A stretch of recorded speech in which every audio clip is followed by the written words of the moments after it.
warahmatullahi wabarakatuh. Kesempatan kali ini kita akan membahas tentang teknologi yang berhubungan dengan pertanian. Bisa dibayangkan kalau seandainya pertanian kita tidak ada teknologi, maka akan jadi apa negara kita ya? Maka akan jadi apa pertanian kita? Nah, saat ini kemajuan teknologi telah menggerakkan penggunaan alat-alat pertanian dengan mesin-mesin modern. Nah, ini kegunaannya adalah untuk mempercepat proses pengolahan produksi pertanian. Nah, salah satu alat yang paling banyak digunakan yang sampai saat ini adalah traktor. Nah, traktor merupakan sebuah kendaraan alat berat Ini biasa digunakan untuk membantu pekerjaan dalam bidang pertanian dan konstruksi. Nah, dalam bidang pertanian, traktor ini biasanya digandengkan dengan alat-alat pertanian lainnya, seperti alat pengolah tanah, kemudian alat-alat panen, Nah, keberadaan traktor saat ini telah menggantikan fungsi hewan sebagai tenaga penggerak dalam pengolahan tanah. Nah, traktor bisa kita klasifikasikan sebagai two wheel drive Kemudian ada four wheel drive atau trek traktor. Nah, kecuali trek traktor umumnya memiliki 4 roda dengan 2 roda yang lebih besar di belakang atau keempat rodanya sama besar. Nah, trek traktor memiliki penggerak seperti tank. Ini bisa membuatnya mampu bergerak di berbagai medan Nah, karena fungsinya yang sangat hebat, maka trek traktor menjadi populer di California pada tahun 1930-an. Nah, traktor memiliki beberapa klasifikasi. Berdasarkan fungsinya bisa dikelompokkan. Yang pertama itu crawler traktor, yaitu traktor dengan roda rantai. Kemudian yang kedua, standar row crop. Nah, ini umumnya digunakan di berbagai perkebunan. Nah, kemudian yang ketiga, high clearance. Ini traktor dengan jarak antara badan traktor dan tanah yang tinggi, cocok untuk perkebunan sayuran atau perawatan tunas. Kemudian yang keempat, orchard. Orchard ini traktor yang digunakan di wilayah perkebunan pepohonan yang besar. Ukurannya cukup ramping dan mudah membelok. Kemudian ada multi-purpose. Ini dapat digunakan untuk berbagai keperluan. Kemudian ada lawn and garden, ini untuk kebun. Kemudian ada juga tree scader. Ini digunakan untuk menarik kayu yang baru ditebang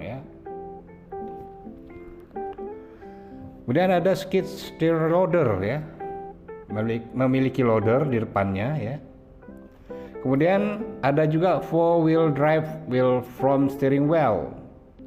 Ini traktor 4WD yang roda depannya lebih kecil daripada roda belakang. Nah, traktor tipe ini memiliki traksi yang besar sehingga memiliki tarikan yang kuat.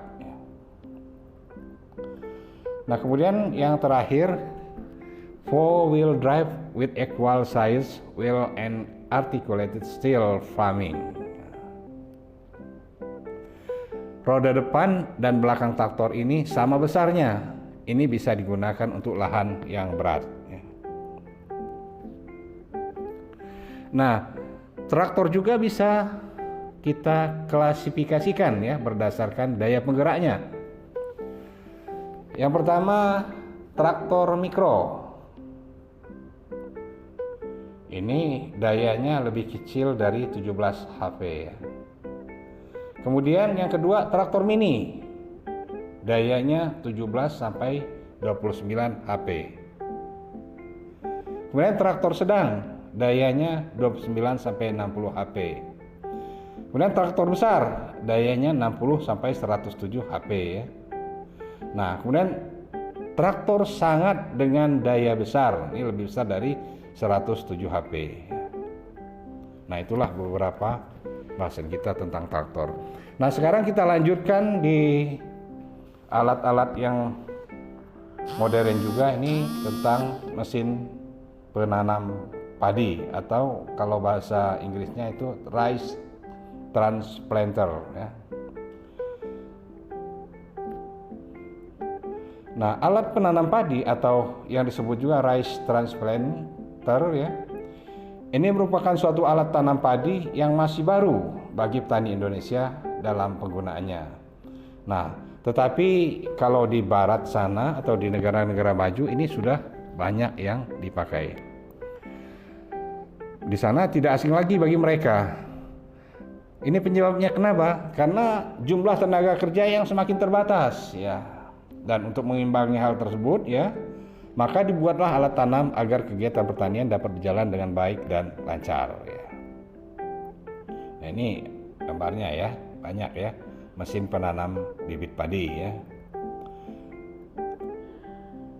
Nah, saat ini ya, hal yang sama sudah mulai dirasakan oleh petani kita di Indonesia. Tenaga-tenaga petani muda sudah mulai beralih profesi ya, mencari pekerjaan lain. Sehingga tenaga kerja di bidang pertanian mulai menurun. Nah, alat transplanter ini sangat dibutuhkan ya untuk mengatasi keterbatasan jumlah tenaga kerja ya. Seperti untuk penanaman benih padi di lahan sawah ya. Nah, dengan hadirnya teknologi ini ya, diharapkan dapat mempercepat laju peningkatan produksi padi ya. Untuk mengimbangi pertambahan jumlah penduduk yang kian meningkat ya, sehingga kebutuhan akan pangan dapat terpenuhi bagi masyarakat kita. Nah, ada juga pengelompokan mesin penanam padi ya, penanam bibit padi atau rice transplanter ya. Nah, secara umum ada dua jenis mesin tanam padi, bibit padi ya. Jenis mesin tanam bibit padi ya, berdasarkan cara penyemaian dan persiapan bibit padinya. Yang pertama, washed root seedling ya. Washed root seedling ini adalah mesin yang memakai bibit yang ditanam atau disemai di lahan ya. Nah, mesin ini memiliki kelebihan ya, yaitu dapat dipergunakan tanpa harus mengubah cara persemaian yang biasa dilakukan secara tradisional biasanya. Namun demikian, waktu yang dibutuhkan untuk mengambil bibit cukup lama sehingga kapasitas kerja total mesin menjadi kecil. Nah, kemudian mesin tanam yang memakai bibit yang disemai pada kotak khusus ya. Nah, mesin ini ya, jenis ini mensyaratkan perubahan total dalam pembuatan bibit. Persemaiannya harus dilakukan pada kotak persemaian yang bermedia tanah ya. Dan bibit dipelihara ya dengan penyiraman ya, pemupukan hingga pengaturan suhu ya. Nah, persemaian dengan cara ini seperti di Jepang ini banyak dilakukan ya. Sehingga petani tidak perlu repot mempersiapkan bibit padi sendiri ya.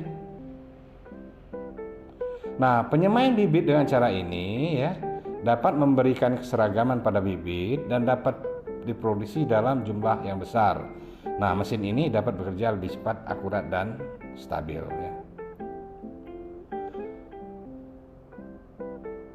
Nah, bila dilihat dari jenis sumber tenaga untuk menggerakkan mesin, terdapat 3 jenis mesin tanam bibit, yaitu ya, alat tanam yang dioperasikan secara manual ya. Nah, kemudian mesin tanam yang digerakkan oleh traktor, dan mesin tanam yang memiliki sumber tenaga atau engine sendiri. Nah, semua jenis mesin produksi Jepang dan beberapa produksi Cina ini memiliki sumber tenaga sendiri ya. Nah, mesin yang digerakkan oleh traktor sebelumnya diproduksi di Jepang, tetapi belakangan ini sudah jarang dipergunakan ya. Nah, berdasarkan sistem pendukungnya, mesin ini dapat dibedakan menjadi yang bergerak dengan roda 2 dan yang bergerak dengan roda dan dilengkapi dengan papan pengapung ya. Nah, ini terlihat pada gambar ya. Nah, jenis mesin yang manapun dipergunakan, permukaan lahan sawah harus datar dan rata ya. Kedalaman air juga harus rata. Demikian juga kekerasan tanah juga harus sama ya. Nah, karena hal ini akan memberikan kestabilan operasinya ya. Jika tidak, nah ini akan banyak terjadi kegagalan penancapan bibit, sehingga nantinya akan butuh waktu yang cukup lama untuk penyulaman secara manual ya. Nah, menurut cara pengoperasiannya, mesin transplanter ini dibagi menjadi dua, yaitu transplanter tipe operator berjalan atau walking tipe ya. Nah, pada tipe ini ya, operator ikut berjalan secara perlahan tepat di belakang mesin ya, sambil mengarahkan mesin ya. Nah, tujuannya adalah untuk menjaga kerapihan dalam penanaman bibit padi di lahan persawahan. Nah, persediaan bibit padi dapat diletakkan pada rak yang telah tersedia pada alat tanam tersebut. Apabila isi tray pada penanaman berkurang, maka dapat langsung dilakukan pengisian ulang. Nah, penanaman dapat juga dilakukan dengan satu orang, namun dalam pelaksananya dapat dibantu oleh satu orang lagi agar mempercepat proses pengisian bibit. Nah, ini ya, yang tipe operator ya, sudah berjalan. Nah, kemudian yang kedua, transplanter tipe operator mengendarai atau riding tipe ya. Nah, pada tipe ini ya, sistem pengoperasiannya tidak jauh berbeda dengan tipe operator dorong. Perbedaannya hanyalah operator dapat mengendarai mesin tanam seperti layaknya sebuah kendaraan mini, sehingga memudahkan dan meringankan operator ya tanpa harus berjalan. Nah, dalam pengoperasiannya ini dibutuhkan tenaga pembantu untuk meletakkan benih pada tray pada saat kegiatan penanaman ya. Nah, ada beberapa perbedaan ya antara tipe operator dorong dan operator duduk menyetir ya. Nah, ini kalau yang dorong ya, yang pertama operator berjalan perlahan di belakang mesin penanaman. Kalau yang menyetir, operator berada di depan duduk menyetir ya, dan mengendarai mesin tanam. Nah, dari segi kapasitas misalnya, kapasitasnya kecil 4 jam per hektar. Nah, sedangkan kalau yang menyetir kapasitasnya besar 2 jam per hektar ya. Nah, kalau yang berjalan atau walking ya dapat dilakukan seorang operator. Nah, sedangkan kalau yang menyetir dilakukan 2 orang, 1 operator dan 1 tenaga penanam ya. Kemudian yang 4, daya tampung tak sedikit, rak sedikit ya, daya tampung raknya sedikit ya. Kalau yang di berjalan. Nah, kalau yang di operator yang menyetir ya, daya tampung rak lebih banyak ya. Lebih banyak dia.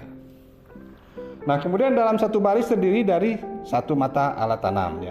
Nah, sedangkan dalam yang menyetir, yang disetir ya, dalam satu baris terdiri dari 2 mata alat tanam yang berputar. Nah, kemudian kalau dari sisi penggunaan bahan bakar ya, kalau yang berjalan ini lebih sedikit karena menggunakan mesin bensin ya. Nah, kalau yang disetir ya bahan bakarnya lebih banyak menggunakan mesin diesel ya. Nah, kemudian dari segi kapasitas mesin ya, kalau yang berjalan ya kapasitas mesinnya kecil. Nah, kalau yang menyetir kapasitas mesinnya lebih besar. Nah, demikianlah bahasan kita pada sore hari ini, dan saya ucapkan wabillahi taufiq wal hidayah. Wassalamualaikum warahmatullahi wabarakatuh.